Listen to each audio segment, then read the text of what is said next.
अस्सलाम वालेकुम दोस्तों, अपनी नेक्स्ट वीडियो के साथ आपको वेलकम करता हूं अपने इस चैनल में। उम्मीद है सब खैरियत से होंगे। तो चलते हैं आज की अहम न्यूज़ की जानिब। सबसे पहले हम बात करेंगे कि स्पेन की नई हुकूमत कब बनने जा रही है, जिस पे काफ़ी दोस्तों ने कमेंट किए। उसके बाद इलीगल इमिग्रेंट्स को इस नई हुकूमत बनने से क्या फ़वाइद हासिल हो सकते हैं, जिस पे उन्होंने पहले वादे किए थे, इस पे बात करेंगे। उसके बाद इंग्लैंड इलीगल इमिग्रेंट्स के साथ एक नया प्लान हो चुका है, इस पे डिटेल के साथ बताऊंगा आपको। उसके बाद पारो अमदाद पेंशन, स्पेन से बाहर रहते हुए इनमें से कौन सी हम ले सकते हैं या नहीं ले सकते, इस पे डिटेल के साथ बात करेंगे। कनाडा और यूरोप के दरमियान जो यूथ एक्सचेंज प्रोग्राम है उसके बारे में काफ़ी दोस्त पूछ रहे हैं, इसके बारे में वंस अगेन डिटेल के साथ बताऊंगा। कुछ दोस्तों ने इटली से भी कमेंट किए हैं, तो इस पे बात करेंगे वीडियो के आखिर में डिटेल के साथ। दोस्तों यहाँ पे ये आपको बताता चलूँ इन तमाम न्यूज़ के बारे में कि जो यूके की न्यूज़ है और जो कनाडा और यूरोप के दरमियान माहदे के, इन दोनों के लिंक आपको मैं नीचे प्रोवाइड करूँगा और साथ डिटेल के साथ बताऊँगा भी ये लिंक आप किस जगह पे हैं, तो कौन सा लिंक आपने यूज़ करना है। तो सबसे पहले तो बात करते हैं कि स्पेन की नई हुकूमत और इलीगल इमिग्रेंट्स को क्या फ़ायदे होंगे। दोस्तों आपको मालूम है जितनी भी पार्टीज़ है स्पेन में, सिर्फ एक पार्टी है जो कि इलीगल इमिग्रेंट्स या इमिग्रेंट्स की अगर बात करें उसके हक में या उसकी फेवर में ना सिर्फ बात करती है बल्कि कवानीन भी बनाती है।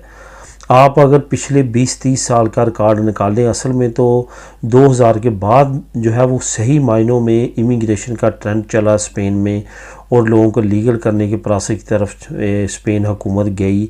तो उस वक्त 2000 से लेके अगर आप 2023 तक आप तमाम मुवाजना करेंगे तो आपको एक ही पार्टी ऐसी मिलेगी जिसमें सबसे ज़्यादा इमिग्रेंट्स को जो है वो लीगल करने के प्रोसेस की तरफ के लेके आया गया।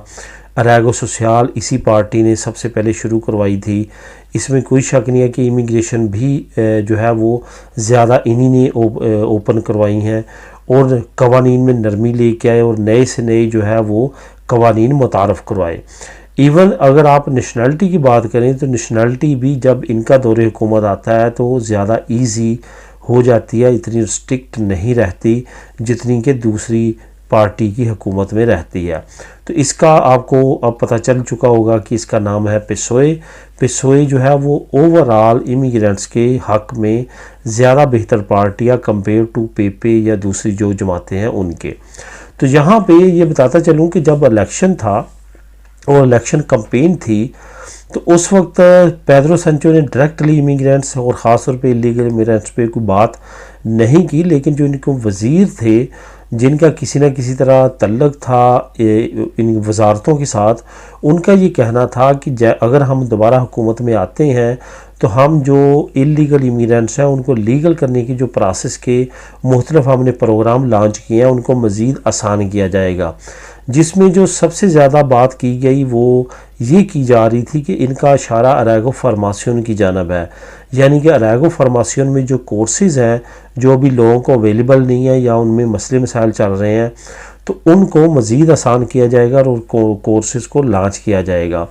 इसमें कोई शक नहीं है कि अब हुकूमत बनने में कुछ ज़्यादा टाइम नहीं रहा और बहुत सारी जो छोटी पार्टीज़ हैं जिसमें कतलूनिया की, पाइस बास्को की, गालिसिया की, गाइगो पार्टीज़ हैं, वो तमाम की तमाम जो है वो पसोए को सपोर्ट करने जा रही हैं।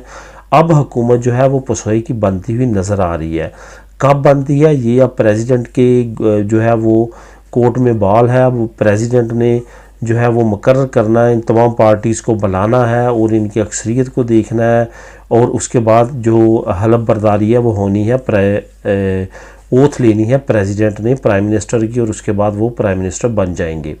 तो यहाँ पे ये मेन तमाम चीज़ें बताने का मकसद है। बहुत सारे दोस्त जो हैं वो अरेगो फार्मासियन वाले जिन्होंने अपने केस इनपुट किए हैं, 4 महीने हो चुके हैं, 5 महीने हो चुके हैं, 3 महीने हो चुके हैं, तो वो इस तरह से बात करते हैं कि अभी और कितना टाइम लगेगा। असल में जब अभी सियासी तौर पे मुल्क जो है वो गैर मुस्तहकम है, कोई भी ख़ास हुकूमत इस वक्त काम नहीं कर रही, तो इस वजह से भी ये तमाम डिले हो रहे हैं और कोई भी नई पॉलिसी जब तक नहीं आती उस वक्त तक ये तरीकाकार चलता हुआ नज़र आ रहा है। उसके बाद अगस्त का महीना है, इससे पहले जुलाई का महीना था, ये भी बड़ी वजूहात हैं लेट होने की, ये भी अमल दखल करती हैं इन तमाम मामलात में।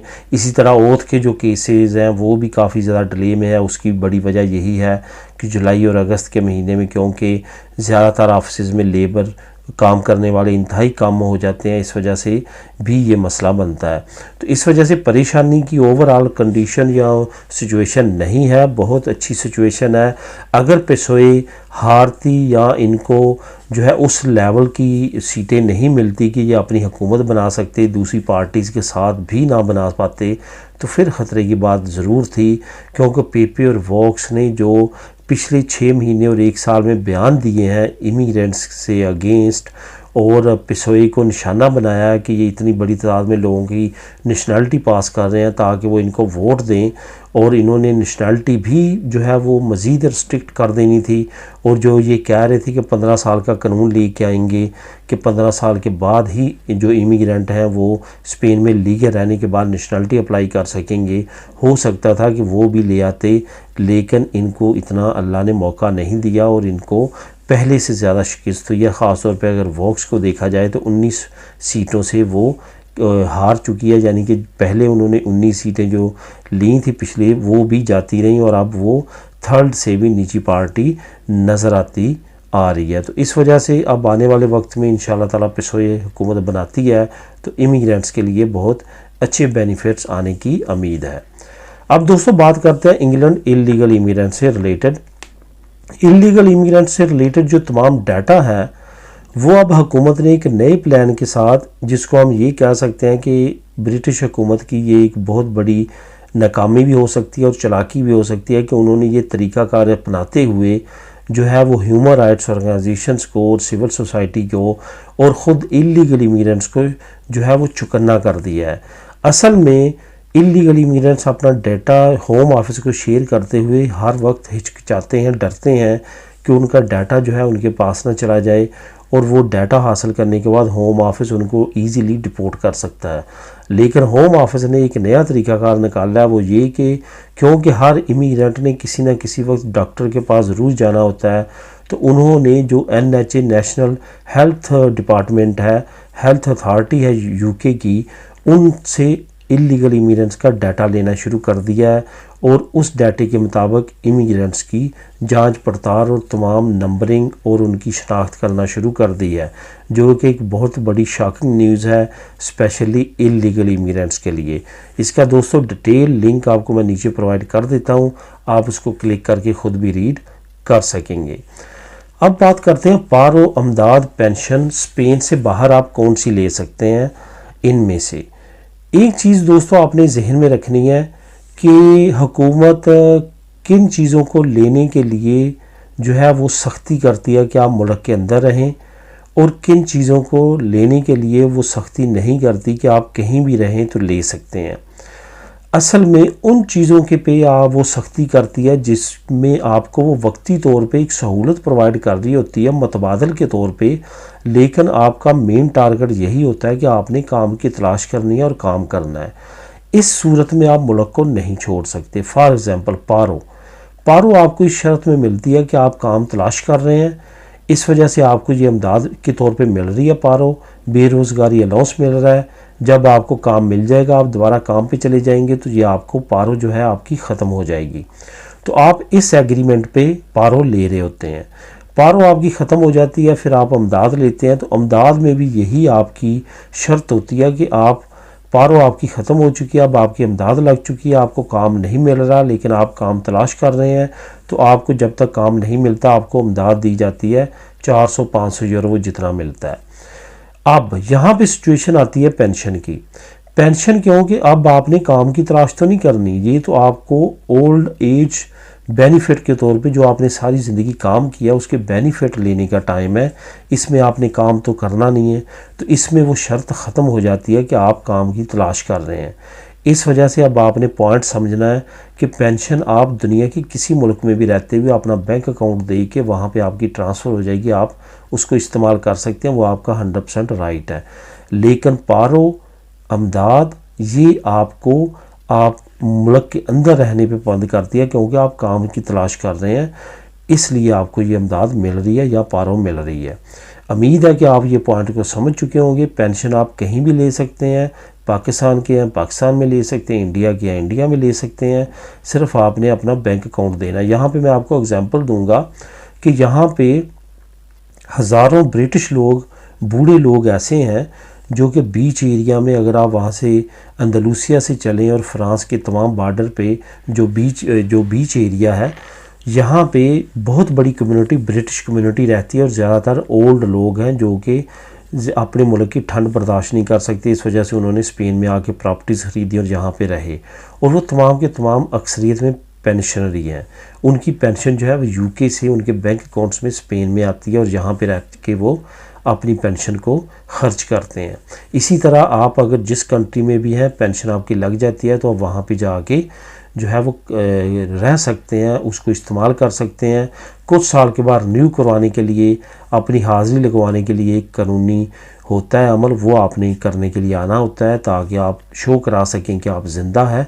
अदरवाइज़ आपको ये ज़रूरत नहीं होती कि आप मुल्क के अंदर मुस्तकिल तौर पे रहें। दोस्तों, अब बात करते हैं कनाडा और यूरोप के दरमियान जो यूथ एक्सचेंज प्रोग्राम है। इस पे पहले भी मैं बात कर चुका हूँ। इटली से भी कुछ दोस्तों के कमेंट आए हैं। ये पूरी यूरोपीय यूनियन के साथ कनाडा का मुआहदा, लेकिन हर मुल्क ने अपनी अपनी लहदा से जो है वो तरीक़ाकार अपनाया हुआ है। यहाँ पे ये बताता चलूँ कि आपने कनाडा में जाने के बाद वहाँ भी ये अप्लाई नहीं करना, बल्कि जाने से पहले अपने मुल्क का यूथ प्रोग्राम ज्वाइन करना है और उसके ज़रिए आपने जाना है। 18 साल से 35 साल के दरमियान आप इससे फ़ायदा उठा सकते हैं। मैं यहाँ पे नीचे लिंक स्पेन के यूथ प्रोग्राम का दे रहा हूँ, आप उसको क्लिक करके वहाँ पे तमाम डिटेल खुद भी पढ़ सकते हैं।